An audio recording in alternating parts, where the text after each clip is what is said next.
Happy Monday, Brigade. What's up? Wake up. We're early today. We're on an hour before we normally are on live here on our YouTube and X channel at Boston versus the Book. My name is Matt Peralta. We're with you for 1 hour today.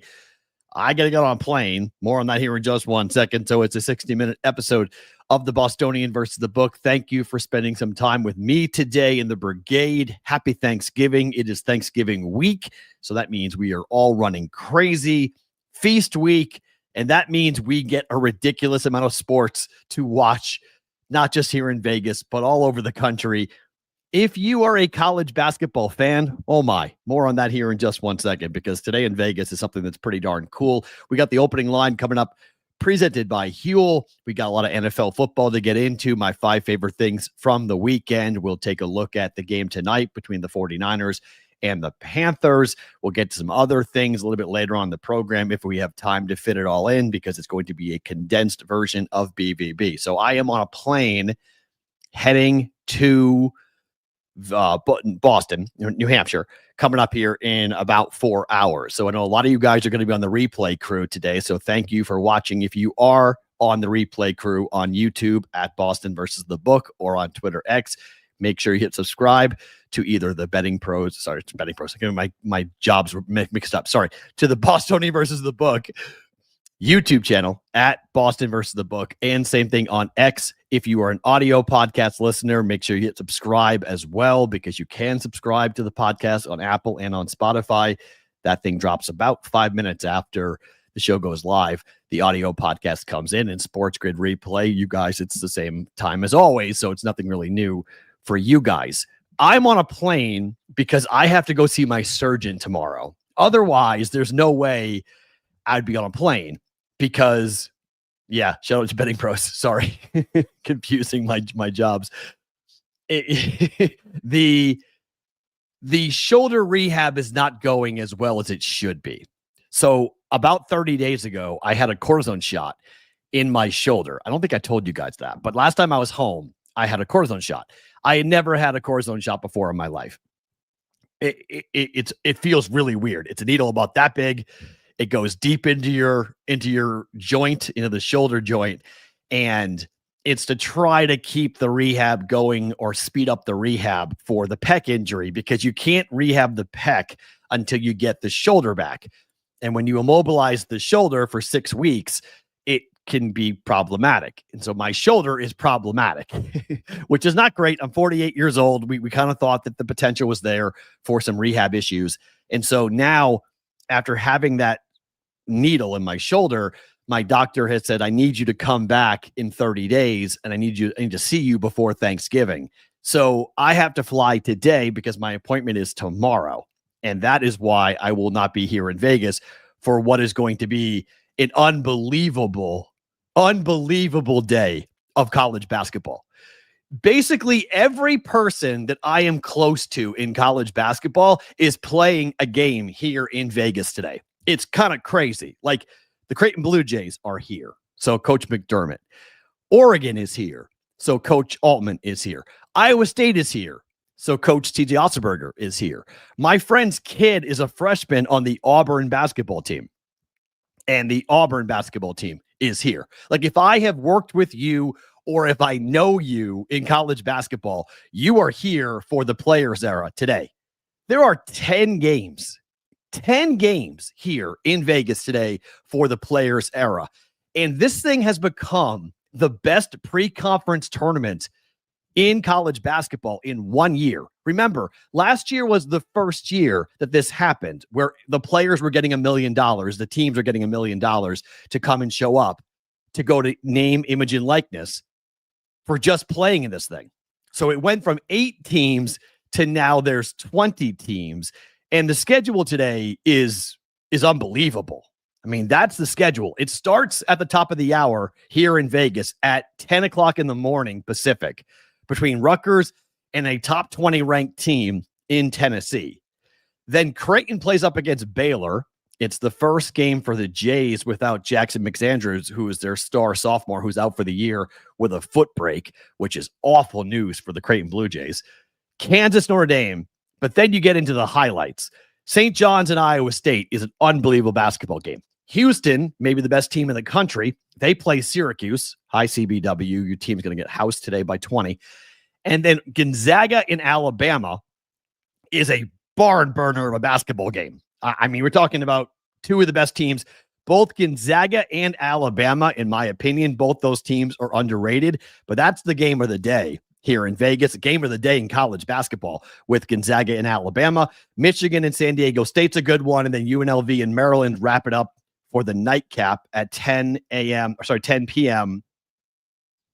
Oh, 12. So that's midnight. Sorry, 9 p.m. Pacific, midnight Eastern. I'll be hopefully in New Hampshire by then to be able to go and watch that game in the car as I'm driving. So that schedule is unbelievable for today, for the Players Era. Like, that is just game upon game upon game upon game. Next year, if you guys are looking for a really fun college basketball trip, if you love college basketball, coming to the Players Era might be the best bang for your buck. Like, for real, in terms of coming here and just seeing top level college basketball talent, because they're playing in two gyms now. So it's T-Mobile Arena and it's MGM Grand. So they're utilizing all the open space that Vegas has. And in my prediction, when this thing went off last year and the $1 million was offered to every team, it was considered to be like a risky situation, because could they actually pay? Was that money going to show up? And then, so there were reporters who were watching the bank accounts of the teams, and they were asking the coaches, did you get the money? Did you get the money? And they all got the money. And once all of them got the money, once the checks cleared from the first ever Players Era, that's when you saw this thing explode and just became, it is the college basketball tournament now. When I was growing up, it was all about Maui and the Maui Invitational. I have heard crickets about the Maui Invitational. Nobody cares about the Maui Invitational anymore. It's been completely and totally wiped off the board, really. It is all about the Players Era and what this thing's going to look like in the future, because every team in college basketball now wants to play in this thing because they've proven the concept. You do year one to do year two. And as long as year two goes as well as year one went here in Vegas, the Players Era is going nowhere. I mean, this is Creighton's second time playing in it. They played in it last year. They're playing it again this year. I mean, I know Coach McDermott loves coming to Vegas. So I know his family loves coming to Vegas. His son, Nick, loves coming to Vegas. So, like, the McDermott family, I think, will play in this thing for as long as Coach Mack is the coach of the Jays, which is supposed to be this year and next year, and then he's supposed to retire. So, like, my thought would be that there's going to be a really big opportunity for the Jays to keep playing in this thing for as long as the Players Era will welcome the Creighton Blue Jays. So if you are if you're off work today, or if you're just kind of kicking around, getting ready for the holiday, good day to be off, because today and tomorrow, it happens again tomorrow. We have another 10 games tomorrow. So, like, we don't get to the bracket side of things until Wednesday, where we start seeing teams get bounced from a tournament perspective. So you're guaranteed 3 games in this tournament. So it's a chance for a fan base to come and watch, and you're going to play top level talent.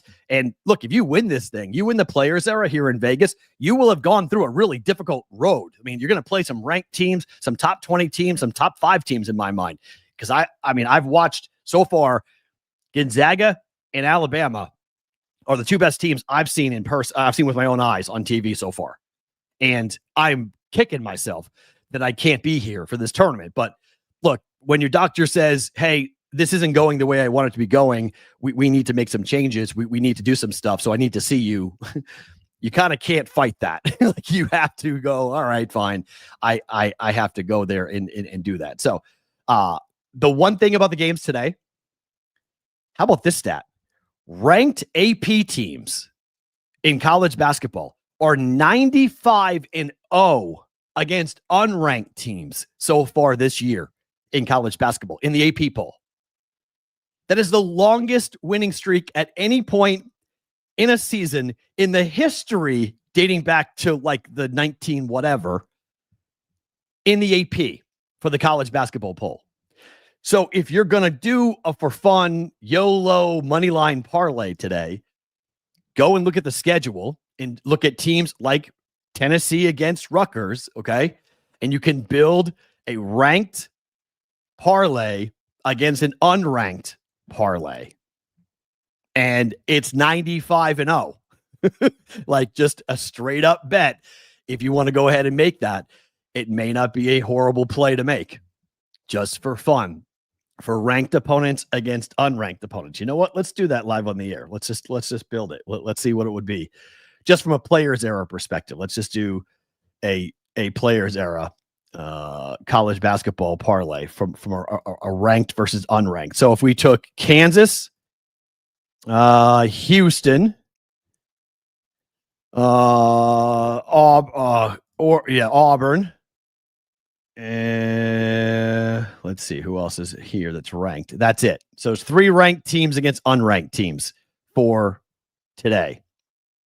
Yeah, because the Notre Dame game, that's here, right? Hold on. Kansas versus Notre Dame, that's here. Yeah, that's here. Okay. So 3 teams. That is a plus 142 parlay. So your bet is Kansas, Houston, Auburn. That's actually a pretty good bet. That's not that bad. That's a 4.5 point favorite, a 14.5 point favorite, and a 3.5 point favorite. So I guess Dana Altman up against Auburn. That's the one game that might catch you. Oregon could beat Auburn. I could see that here. Dana Altman loves tournaments. Guy's a wizard when it comes to tournaments. So I'd be a little worried. That would be my worry. That's the worry bet on that one. If you're going to go ahead and bet it, be a little careful. But plus 142 parlay. If you want Kansas, Houston, Auburn to follow the trend for 95-0 ranked men's college basketball teams in the AP poll against unranked teams so far this year, 95-0. We have not seen a ranked team go down to an unranked team yet to go. Ish is putting 5 units down on that. Careful. But it's not a bad bet. That's just not a bad bet. On top of it, the Oregon game, that game is at 8:00 Eastern. So it's at 3:30 Eastern, 6 p.m. Eastern, and then 8:00 Eastern. So if you just go by the time, you could have a fade opportunity. You could get out of it. If it looks like Oregon's going to beat Auburn, you could potentially hedge off of it if you needed to. So I would be surprised if Kansas lost to Notre Dame, and I'd be stunned if Syracuse beat Houston. Like, I'd be completely stunned. That would be the craziest of the upsets of the day if that were to happen. So 95-0 is 95-0 in college basketball. We have not seen a start like that for ranked teams against unranked teams ever in the history of the AP poll. Let's talk opening line. Let's talk football. My top 5 favorite things from the weekend.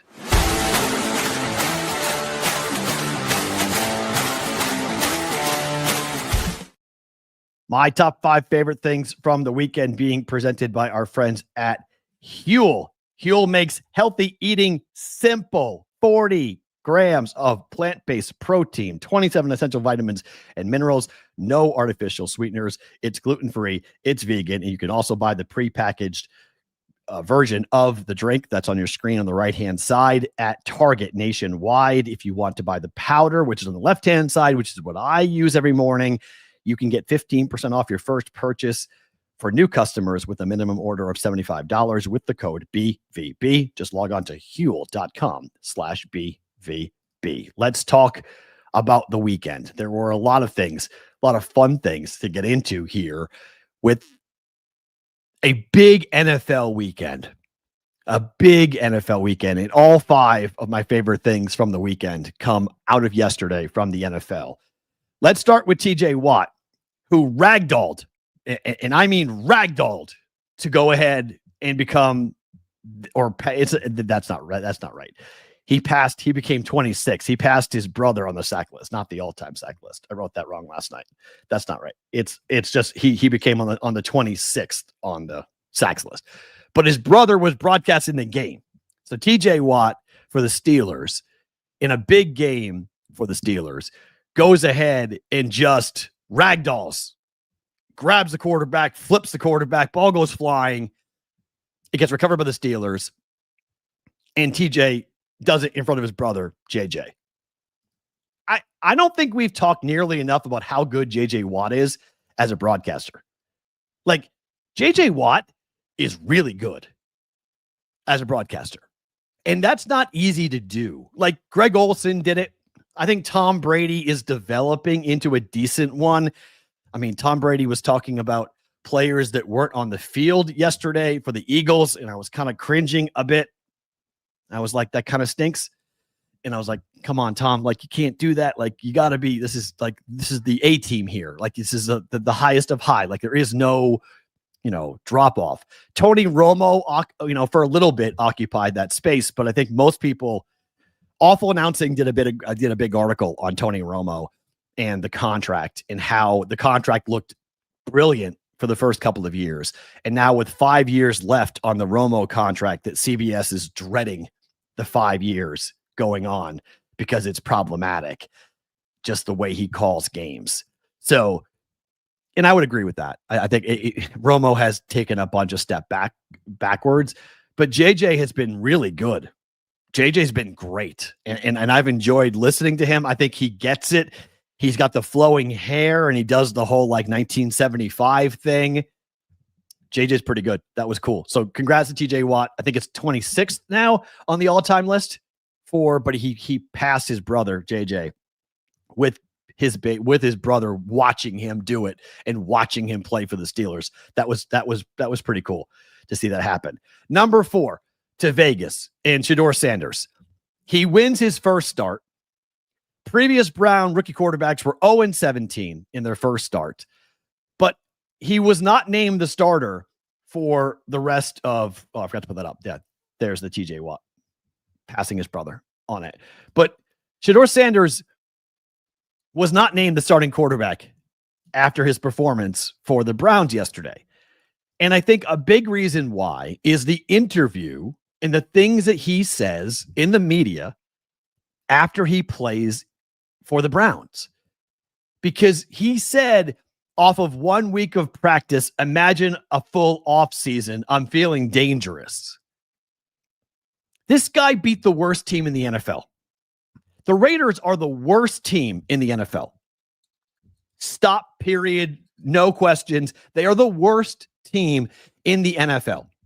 I'm kind of pissed off that they fired Chip Kelly yesterday. More on that in a second, because betting against the Raiders for the last 2 weeks has been the easiest money that I've made in the NFL so far this year. I had the under. I had the Browns +4. I had the Cowboys. I had the Cowboys on an alt line last week. I had the Cowboys team total. Fading the Raiders, they're the worst team in football. And I have been watching them extremely closely, and there is nothing I can say about the Raiders that I like. Nothing. Even Ashton Genty, who I think could be a decent NFL player on a different team. There's nothing I like about the Raiders. Their offensive line is horrible. Their defensive line, outside of Max Crosby, who Max was Max yesterday, but he's the best team on the worst defense. They have no secondary to talk about. Their pass rush outside of Max Crosby is not anything to talk about. Their run defense is pathetic. Their offensive play calling is awful. Geno Smith is horrible. Brock Bowers is a very good weapon, but he's much like Max Crosby. He's the best player stuck on a horrible roster, so you can't see how good Brock Bowers really is. So this is not the team to talk. You should not be going to the media and talking about your performance and how good, because going into the third quarter, Shedeur Sanders had 143 yards passing and 1 pick. Now, he did throw a touchdown pass, a screen pass that he did absolutely nothing besides throwing the ball 5 yards to the right, and the wideout took it 80 yards to the house. So his numbers are going to scream touchdown pass, over 200 yards passing. He looked the part. Okay, he played the position. He had a couple of really nice throws on the run. But it's the Raiders. So instead of going and being humble, instead of going and talking about, well, look, it's 1 win. I have a lot of work to do. The interception was really bad. The way you would want your starting quarterback to talk, the way you would want the leadership to be shown from that position. Instead, he starts talking about how good he is again. And it turns everyone off. And you could say that Kevin Stefanski maybe hates Shedeur Sanders. I think he hates Shedeur Sanders. I really do. I think he absolutely hates the kid. And so he's the anti of what he wants out of a quarterback from a personality-wise. And now he's stuck playing the kid, and the kid won. So now the kid's got ammo to go public and start running his mouth about how good he is and how he should be the starting quarterback for the Browns. And most fans who don't know what really is going on the field besides the scoreboard are watching it going, Shedeur Sanders should be the starting quarterback for the Browns. I think he should be the starting quarterback for the Browns for the rest of the year. I really do. There's no reason not to play him for the rest of the year and then let him go and play next year in a competition against, amazingly enough, Deshaun Watson, the other most polarizing, hated quarterback in the game. That guy is going to be back next year after his recovery from the Achilles, and he's going to compete. His contract would say there is no competition, but, bring those two quarterbacks in and let's see who can wind up winning the job. But that's not who Shedeur Sanders wants to be. Instead, he wants to be the risk guy. He wants to be the watch guy. He wants to be the loudest guy in the room. And you can say that's the way his dad was. Well, his father had the backup, had the stats, and he didn't do it when he came into the league. His dad had a resume, and then his dad started talking. And yes, his dad talked and talked and talked and talked. But the Browns, and it's a great point, the Browns had 10 sacks against the Raiders. Again, the Raiders are the worst team in the NFL. The Raiders gave up 20 sacks in the last 3 weeks. 20. Now, you could say that's not Geno Smith's fault. That's fine. But I don't understand what the purpose is. If you are consulting, if you are trying to help your son, if you're Dion, if you're trying to get him a job in the NFL, I don't get the post-game press conference or the post-game interview on the field with a reporter in which you start to talk about yourself and how good you are when your teammates did everything for you. You are a member of the team. You are just trying to get better. You are a rookie quarterback who has started one game in his career against the worst team in football, and you won the game. But if you think you've hit a home run by doing that, that's why Kevin Stefanski would not name you the starting quarterback for the rest of the year, because your leadership sucks. Like, let's just call a spade a spade. Like, I understand that people are running to the defense of Shedeur Sanders so much because of the racial component to it. Like, you can't underscore this about how many people only see race when it comes to Sanders, and it's a confident black man, and so they automatically assume that you hate on him because he's African-American. It's ridiculous, but that's the quick knee-jerk reaction to this. And yet you look at the league and how many amazing, talented African-American quarterbacks are in the league who don't do what Shedeur Sanders does. Who don't talk the same way, because they know in a game of football where you are one of 11, you are a cog, you are a piece, you are somebody who's trying to win, but you're doing it with your teammates. You can't, as famously said by Giselle, you can't throw and catch the football. You can only throw the ball. So I don't get the idea about, look what I did. Look how great. Look at me. Imagine what I can do. I. Not we, not me and my teammates trying to get better every week. You can say it's coach speak. You can say it's milquetoast and boring, but there's a reason why players have been saying these things for the better part of, 40 years to the media, because football is the ultimate team game. And when you start to pull yourself out and you start to talk about who you are, you start talking about what you have done, it removes so many of the nuances of football and makes it all about you. And that instantly turns people off. Like, just click goodbye. Like, it turns off coaches. It turns off teammates. You can say that he's extremely popular in the locker room. He very well might be. And you could say there's a whole segment of the Browns population, the Browns fan base, that wants Sanders to do well, right? He dropped in the draft because a bunch of old, rich white guys didn't like his overall demeanor. I find that to be laughable. I still find that to be laughable. When has the NFL ever said that your attitude will cause you to drop if your talent is not better than the attitude you present? The NFL is about winning. If you win and you have talent, the NFL will take a risk with you. The NFL will keep you going. The Browns gave Deshaun Watson a massive contract in the wake of a horrible sexual assault scandal that got worse and worse and worse. But they went and got him because the talent was there. Just because you have off the field, just because you have attitude problems. I mean, Antonio Brown was getting contracts even after he was going crazy and doing things, filming, going live from locker rooms and whatnot, and not listening. Tyreek Hill had a whole issue in problems. He got a big contract, even so he was, I mean, like, the NFL is full of stories of players with problematic off the field issues with the NFL giving them big contracts. So this idea that like Shedeur Sanders has been targeted because they don't like his attitude, I think it's because of the talent. It's because of who he is as a quarterback, what he shows. So first round talent. Some people had him as a first round grade. Some people had him as a third round grade. Some people had him as a fourth round grade, right? We've seen great quarterbacks come out in the third, fourth, fifth, sixth round, right? We've seen that before. So it's not where you get drafted. It's what you do in the league. His first game last week wasn't good, but he had no reps. So yeah, now he gets reps and he looked decent. He looked competent, which is right now all you could ask for a rookie quarterback, to be competent.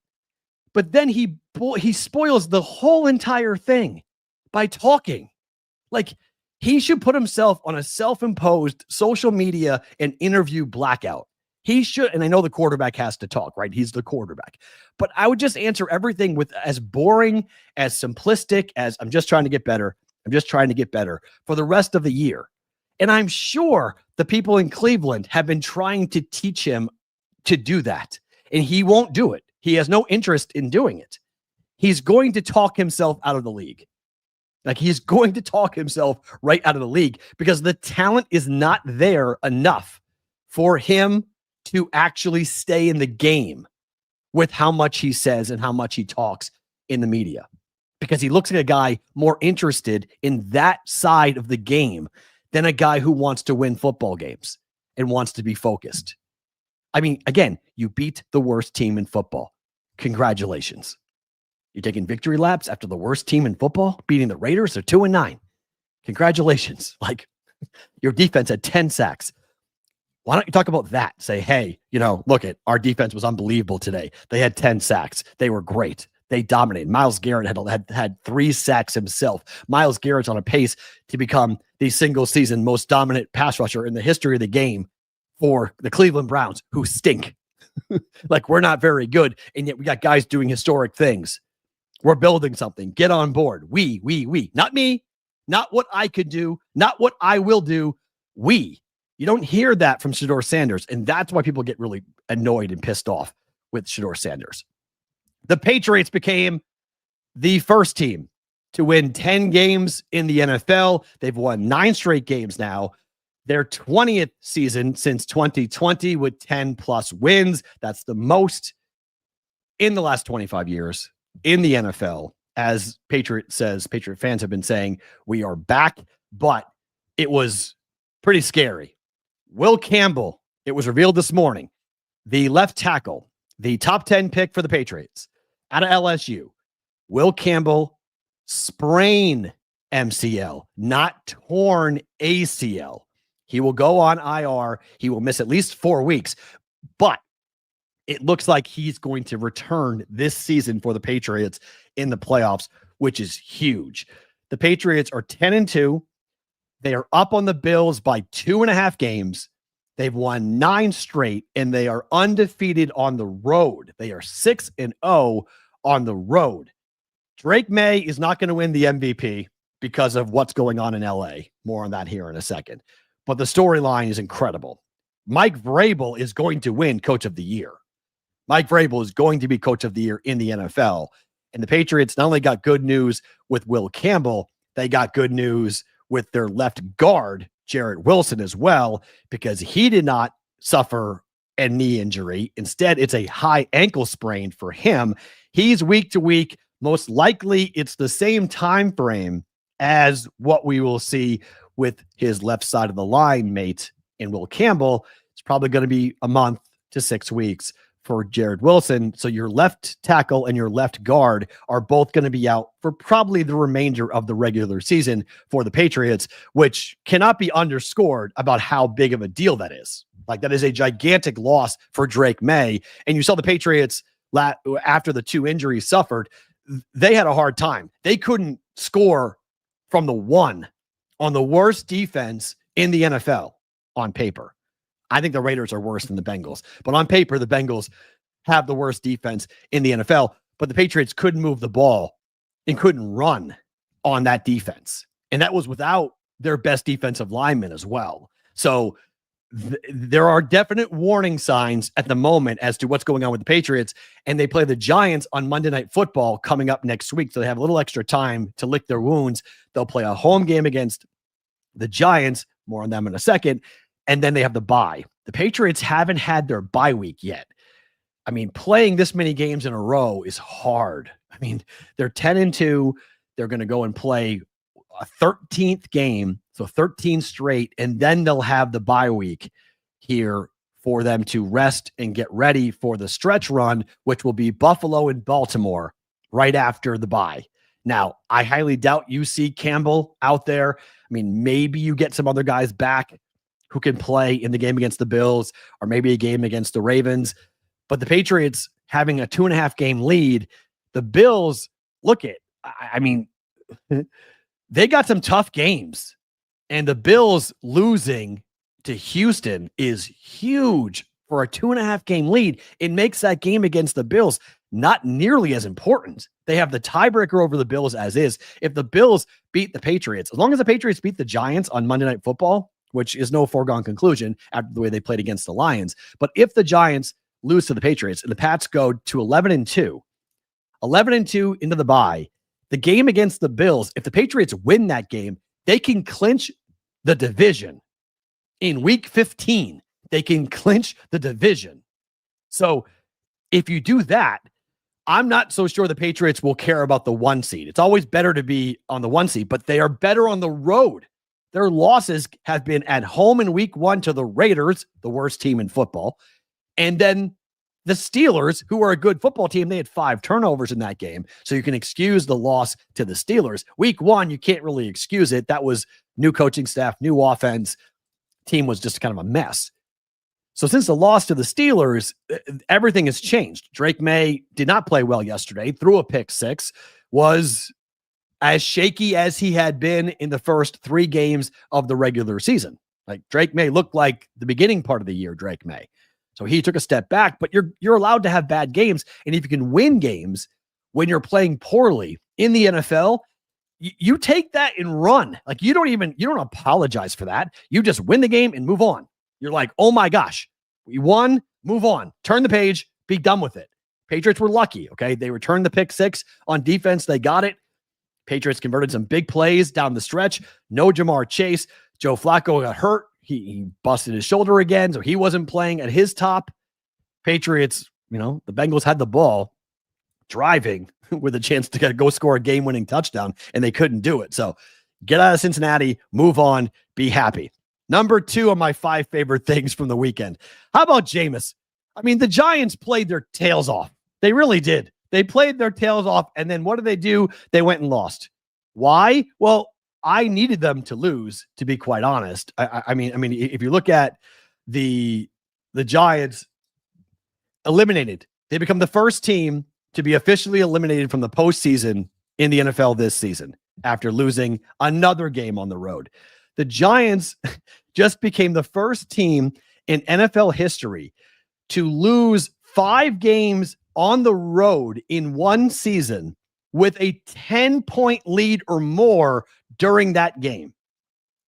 That's amazing.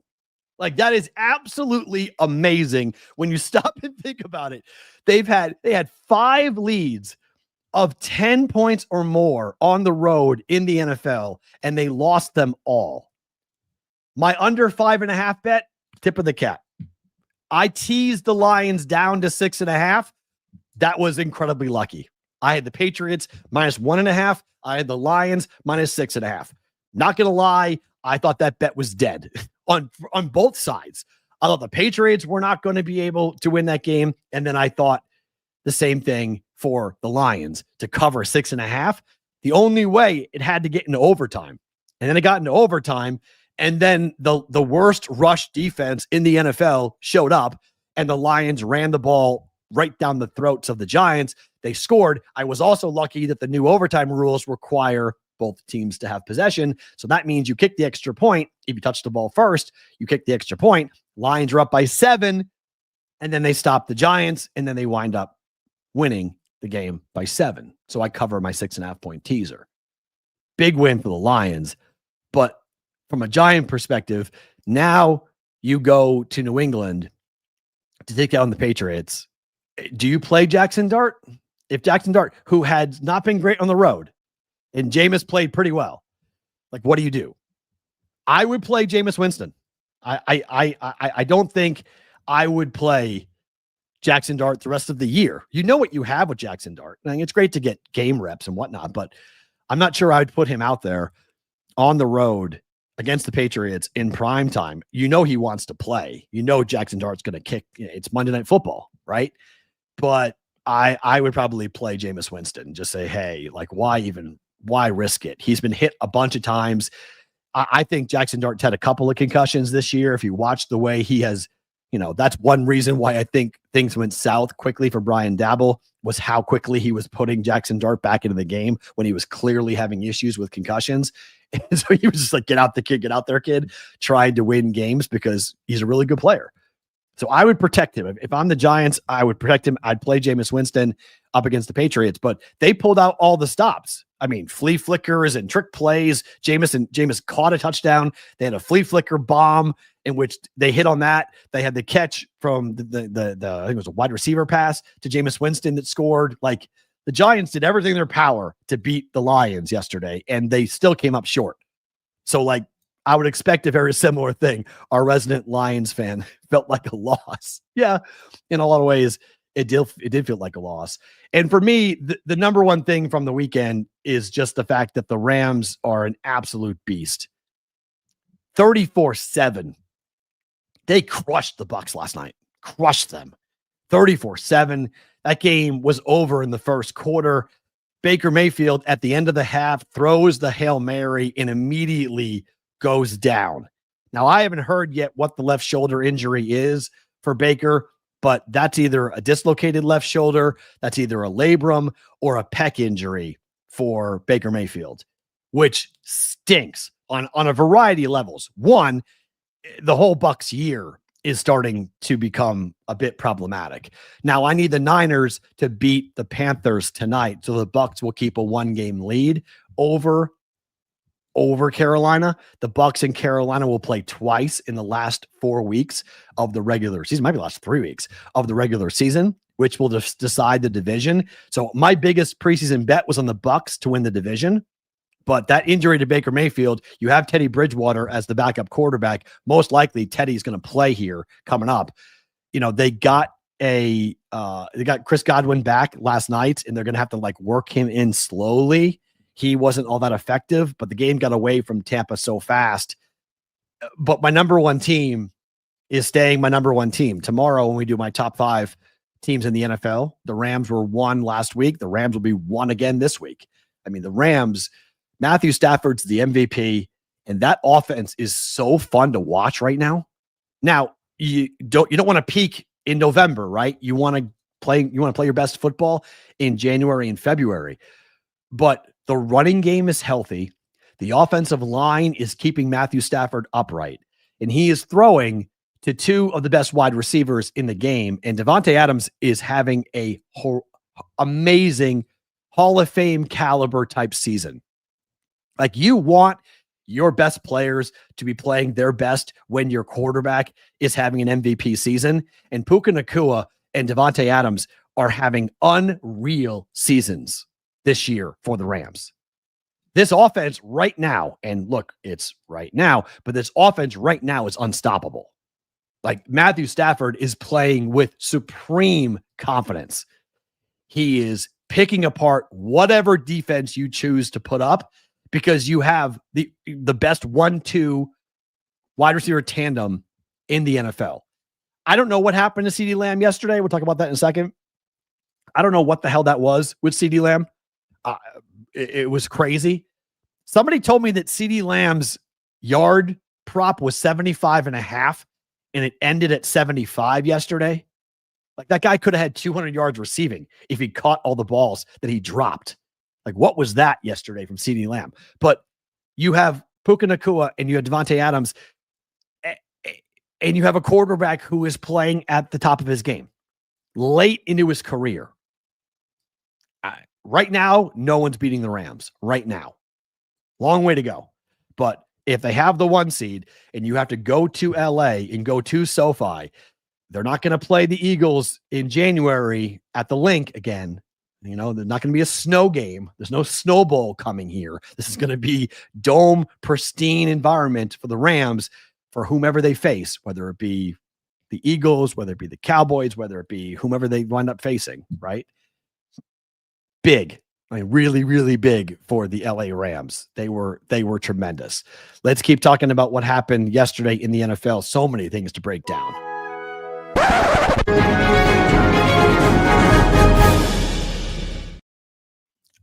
All this to lose to Denver in the Super Bowl. Maybe. I mean, Rams have to go outdoors, right?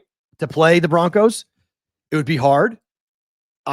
Again, this is where I would worry about Bo Nix. I mean, he is my biggest concern about what the Broncos will look like, not just if they get to the Super Bowl, but just getting to the Super Bowl. I would be concerned about Bo Nix. And as of right now, you're not the 1 seed. As of right now, it's the Patriots. So the Broncos have no margin of error here because I don't think the Patriots lose to the Giants. They'll have their bye week.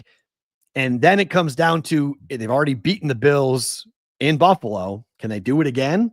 The Ravens almost lost yesterday to the Jets. They won, but they didn't look good. Can the Patriots beat the Ravens? Yes, they can. So how many games do you have to win? How many games do you need to be at for you to wind up being the 1 seed? I don't know at the moment, but the Patriots schedule is a joke. So in terms of who has the inside track at the 1 seed, it's the Patriots. Broncos have to play the Chiefs still. Like the Broncos have got tough games. The Chargers still. Broncos have got tough divisional games left. Patriots really don't. So let's see. Let's see who winds up with the 1 seed. I mean, the Broncos are a better football team. I mean, if you're telling me Patriots, Broncos, AFC Championship game, I'm betting the Broncos. I would bet Denver 100%. I would bet the Broncos. Heck, I mean, the Patriots against playoff game against the Ravens. Am I betting Baltimore? I don't know yet. I got to wait and see what Baltimore looks like in 3 weeks against the Patriots, but I might. Again, you watch the Rams and the Broncos. I know my team. I like my team. My team is nowhere near those two teams. Like nowhere near. Patriots are really good, okay? But they're nowhere near the Rams. They're nowhere near the Broncos. You can make a case that the Patriots are like the 3rd or 4th best team in the AFC. You can make that case, and I'm cool with it. Like I have them as a top 5 team because they've won 9 games in a row. So you win 9 straight. You have to acknowledge 10-2. They're the first 10-win team in the NFL. You have to acknowledge that. That's why I have them in my top 5. They'll still be in my top 5, but they're not moving from 5. Like they're still number 5. Seattle is the team that's sliding. They're the team that's going to slide out. And yeah, they won against the Titans, but they were up big and they nearly blew that whole game to Tennessee. Not good. I don't know, Ish. Because if they have the same record, what would be the tiebreak? They haven't played. So what's the tiebreak? If the tiebreak is divisional record, the Patriots will win that. If the tiebreak is AFC record, let's just see that from a standings perspective. The Patriots standing against, they're 6-2, and the Broncos are 6-2. The Patriots are 3-0 against the division. The Broncos are 2-1 against their own division. Like I have to go and see what. So why do the Broncos have? I don't know why they would have the tiebreak over the Patriots. I don't think that's true. And I don't know how far we have to go, but it is. Pats are 3-0 against the AFC East. Broncos are 2-1 against the AFC West. Both teams are 6-2 against the AFC. So I know the conference record comes into play. And I mean, the Patriots, And the Broncos, I mean, stat wise, the Pats have given up, more points, but they've scored way more points than the Broncos have. So I'm not sure how far we have to go down, but it depends on the remaining schedule. Well, the Patriots schedule is way easier. I mean, it's way easier. So I don't think that's I don't know how far down that is, but that's got to be a far down tiebreak between schedule strength. How far down we go for schedule strength. Yes, the Broncos will have a much harder schedule than the Patriots. No debating that. But I think your conference record and your division record would come in before we would get to schedule strength as a tiebreaker between the Broncos and the Patriots. But we're a long ways away for that. But schedule wise, the Broncos have the Commanders and the Raiders on the road, the Packers and Jaguars at home, the Chiefs on the road, and the Chargers at home. Okay. The Commanders, we'll see what Jaden Daniels looks like, but that's not a gimme on the road for Denver. The Raiders on the road, that's a gimme, but the Packers at home, not a gimme. The Jaguars at home, not a gimme. At the Chiefs and home for the Chargers, easily could be 2 losses for the Broncos in those games. So there is a massive difference between what the Broncos will play versus who the Patriots are going to play, because they play the Giants, the Bills at home, at the Ravens, tough game, but then at the Jets and home for the Dolphins. I mean, those are 2 W's for the Patriots. At worst, the Patriots will lose 2 more games this year. That would be 4. So 13-4, you get to 13 wins. You got to feel pretty good about the Patriots' shots to be the number 1 seed in the NFL, which is the only way they get to the Super Bowl, by the way. The Patriots are not going on the road, even though they're undefeated on the road. The idea the Patriots go to Mile High and beat the Broncos in Denver, no way. Ain't happening. So the Raiders got blown out. The Raiders looked awful. And then after the game, the Raiders have decided that it's time to move off of Chip Kelly, and they fired. Well, where's that? Oh, I didn't put that up. Where is that? Hold on. Let's find the Chip Kelly. Where did that go? There it is. Hold on. We got to put our Chip Kelly symbol up. Yeah, there it is. Fired Chip Kelly. So you have 2 wins. He was the highest paid coordinator in the NFL. This should have happened earlier this year. Like, I get why they fired him now, because the Browns came into town and most people thought the Raiders were going to win this game. Like, the feeling on the ground here in Las Vegas was that, okay, the Raiders have 2 wins, but the Browns are the Browns. You're going to beat the Browns. And they didn't just lose to the Browns. They were dominated by the Browns. That game was never in question. It was 14-3 at half, and nobody at Allegiant Stadium thought that the Raiders were going to win that game.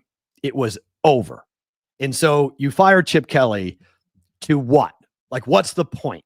The offensive line gave up 10 sacks.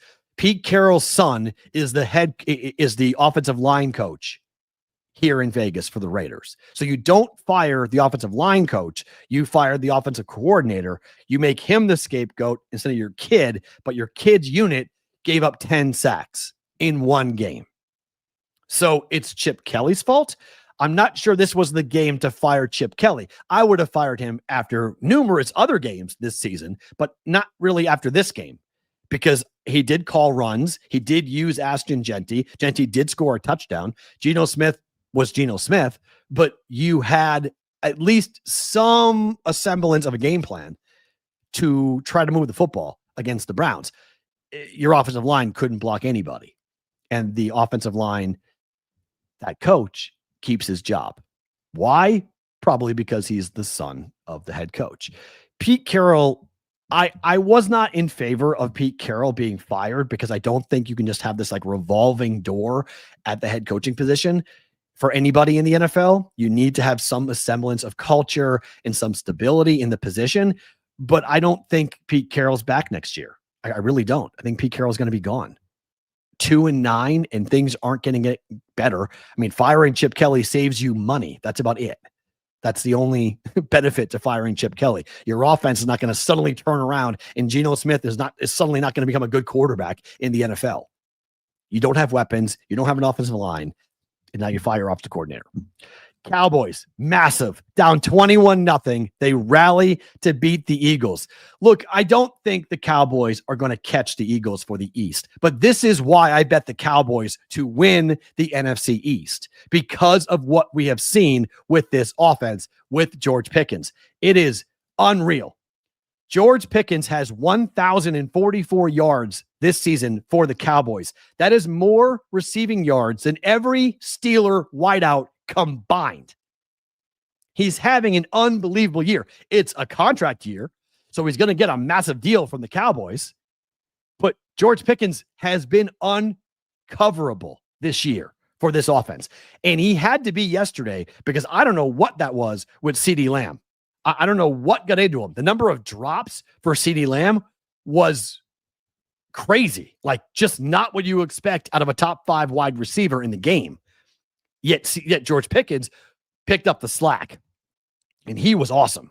He was absolutely awesome. That Cowboy team, look, their defense is much better. They have 5 new players on defense. That's not the same Cowboy team that played 2 months ago. That is a much better team.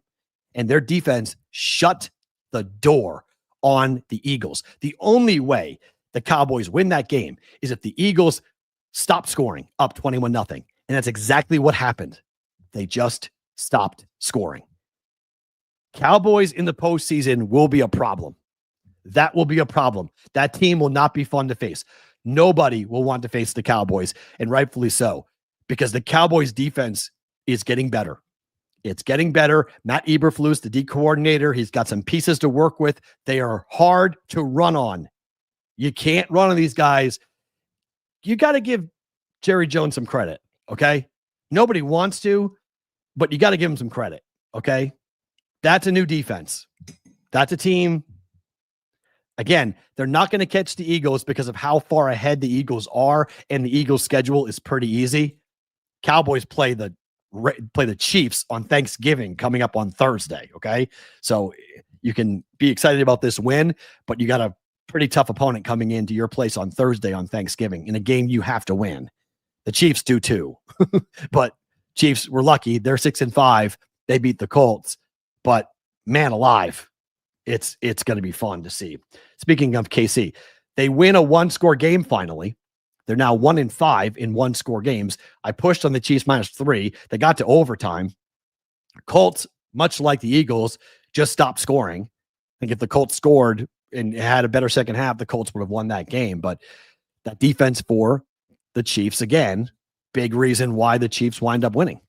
Their defense is what wins games for them right now. 23-20 in overtime. And now KC goes on the road. On Thursday, I like the Cowboys, but it's going to be, I can't wait to watch that game. I mean, that's an unbelievable football game. Chiefs and the Cowboys on Thanksgiving, ratings will be huge.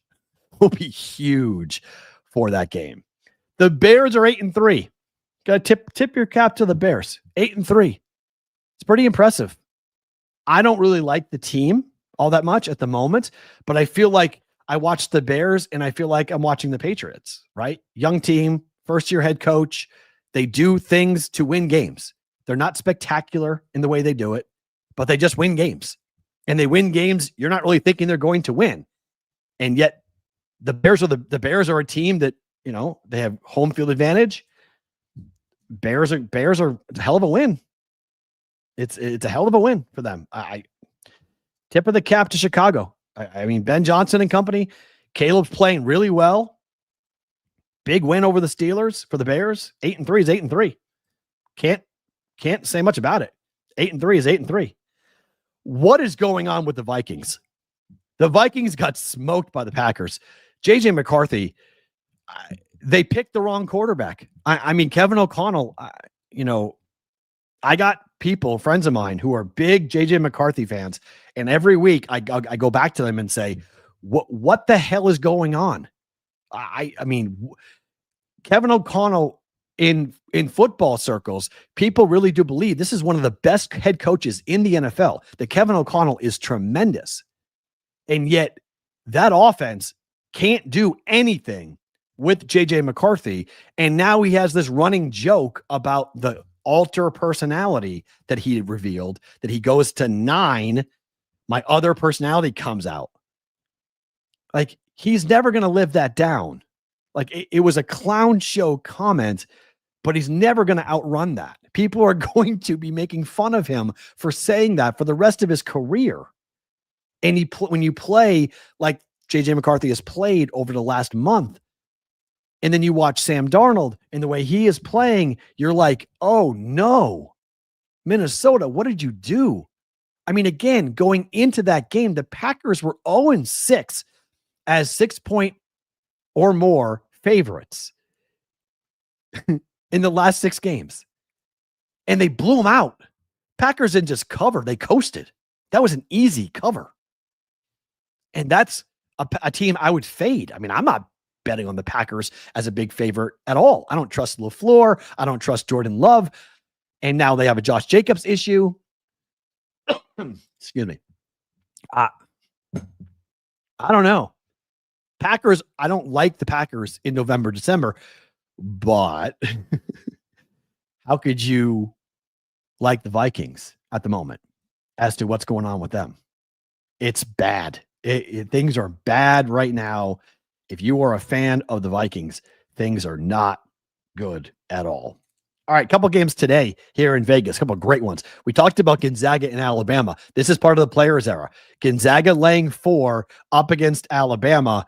I'm actually kind of surprised that Gonzaga is the favorite, to be quite honest. I thought we were going to see a number here for Bama to be favored, and Bama's not favored in this matchup, which is a little bit on the surprising side. But Alabama against the number is 1-2 on the year. So that might be the reason why.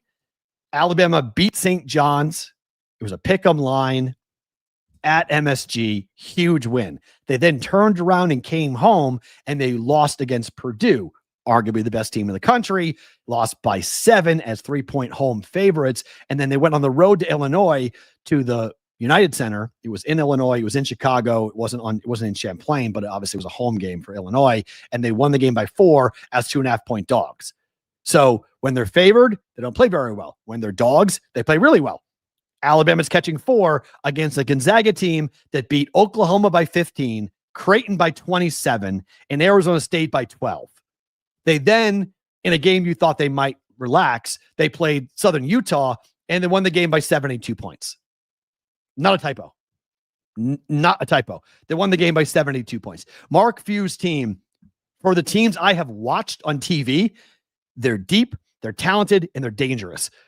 I think Gonzaga wins. I'm not sure I want to lay the 4 points, but that's a hell of a game coming up here in Vegas today. That's a game that I would 100% be buying tickets for. If I'm in Vegas with nothing to do, I'm going to this game. The other game will tip off here in a couple of hours with St. John's and Iowa State, and the Cyclones being favored by 2.5 points in this game. This is a must-watch game as well. This is awesome to see these teams. Here's the thing. St. John's is 3-0 against the number. Iowa State is 3-0-1 against the number. Iowa State hasn't played anybody. This is their first big game of the season, and that's why I would lean towards St. John's winning this game here today. The win over the loss to Bama at home, but they played Alabama. St. John's played Quinnipiac, William & Mary, and Bucknell. Who cares? They won by 34, 33, and 48. Doesn't matter. But the loss to Bama, at least they have seen that level of competition. Iowa State has played Fairleigh Dickinson, Grambling, Mississippi State, and Stonehill. Okay? You could say maybe Mississippi State's a team because it's a power conference team, but come on, they're not very good. So that to me is why I would lean towards taking St. John's here as the dog, catching 2.5. I'll take the Johnnies over TJ Otzelberger and company, but there's a lot of Iowa State fans who are here. Like I know that Cyclone fans have come out for this. They love coming to Vegas. It's a simple flight from Des Moines on a Legionnaire over here to Vegas, about a 2-hour flight. It's not expensive. It's a great time to come to Vegas because it's pretty cheap to stay here right now in the wake of the F1 race that just wrapped up, and you have Thanksgiving week. You have a lot of empty hotel rooms, and so you have a lot of cheap rates to come in. It's a perfect time to come to Vegas. It's a perfect time to come for a basketball tournament as well. If you're in the Midwest, Iowa, Chicago, Kansas City area, to just hop on a flight and come on over. Big game tonight. I take the Johnnies plus 2.5. We'll do just the picks in bonus time. It'll be a quick version of bonus time because I'm getting on a plane myself. But if you guys are watching on Sports Grid, thank you for watching the replay. We will be back tomorrow, same place, same time. I'll be in New Hampshire. For you guys who are live, don't move. More to come during bonus time.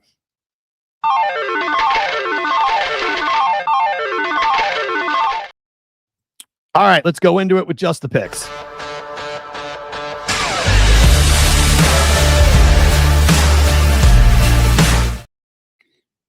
Just the Picks being brought to you by the Betting Pros Prop Bet Cheat Sheet. You guys can go check it out tonight for Monday Night Football by downloading the Betting Pros app or going to bettingpros.com/props. You can get daily prop bet value rankings based on projections and find the best props for all major passing, rushing, and receiving stats for tonight's game for Monday Night Football. I'm going with the over in tonight's game between the 49ers and the Carolina Panthers.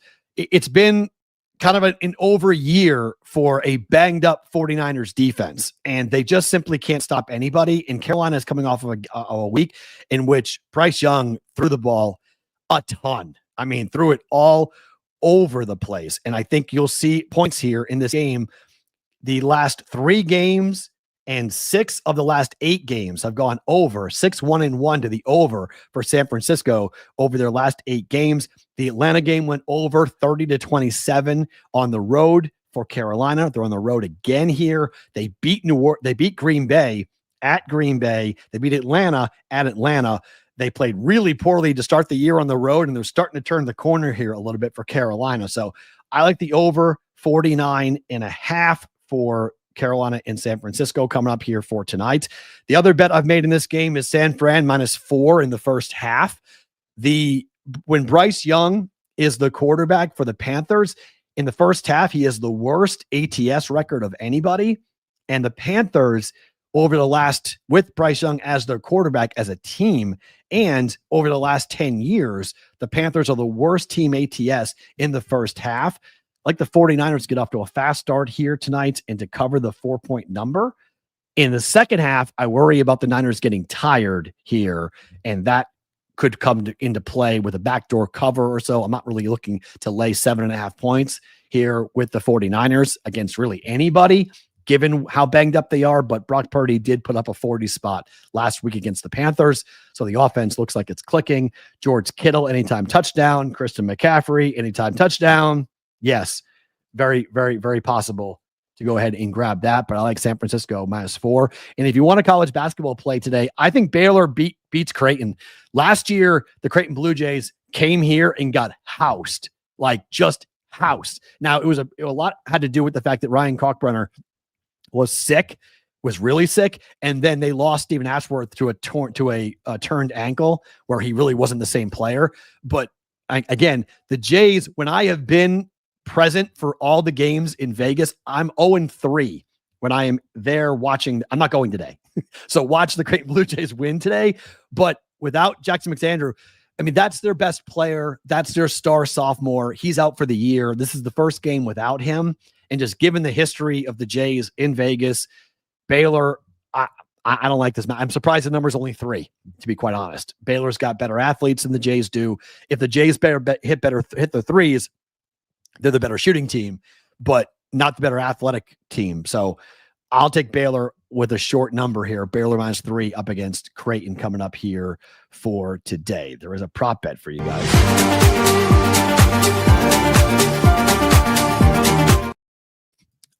I'm going to play a couple of different types of plays here. 2 prop bets for you guys. The first is Bryce Young under 35.5 passing attempts. The prop bet cheat sheet had this as a 5-star play last night, but I like the theory here. He just dropped back and threw the ball 43 times in the last game on the road against Atlanta. He threw for a ton. You don't think the Niners are going to be expecting Bryce Young to pass a ton? I think they'll look to run the football here today. I think tonight, I think the running game will be a big factor here. And I don't think they want to put Bryce Young back there against this pass rush for the 49ers, 36, 37 times. So as long as the game is as long as we're not dealing with a huge blowout. Now, if this is a huge blowout, this game's over, right? This bet's over. If the Niners are up 24-3, I mean, all they're going to do is throw. They're not going to run the football anymore. So we need this game to be a high-scoring game, but we need the game to be close. If that's the case, the running game will be a part of the offense still. They look to use a really good running attack that the Panthers have had. And we're going Bryce Young under 35.5. And if you want a hockey play, I'm going completely off the beaten path with this. The Washington Capitals have hit the goal in the first 10 minutes 11 straight times. They're playing Columbus. Columbus, over the last 10 games, has only seen a gift 3 times. I've not seen the starting goaltender, but if Jet's in net for Columbus, like we think he's going to start tonight, he's 4-1 to the no in his last 5 games, to a no goal in the first 10 minutes. And it's plus 120. It's plus money you can get on that. I like the no goal in the first 10 minutes for Washington and Columbus to snap the streak, because if you want to bet the streak, if you want to bet the streak, you got to pay a heavy price. It's expensive. It's minus 155 or higher to bet the yes for a goal in the first 10 minutes for the Capitals and the Columbus Blue Jackets. I get plus 120. I'm going the other way. I'm saying no goal in the first 10 minutes for Columbus and for Washington, because I lose 1 unit if I'm wrong. If you bet the streak and you're wrong, you lose 1.5 or 1.6. Under. No goal. No goal in the first 10 minutes for Columbus and for Washington, even though Washington has seen 11 straight. They've had 2 games in which they've had 5 goals in the first period on this streak. So, understand that I am very much going against the grain here. I don't always do that.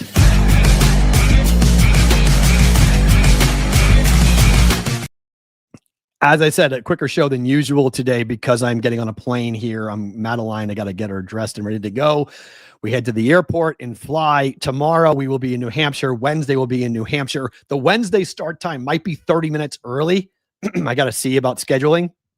So I think 12:30 will be the Wednesday start time for a BetCris Arizona Wednesday.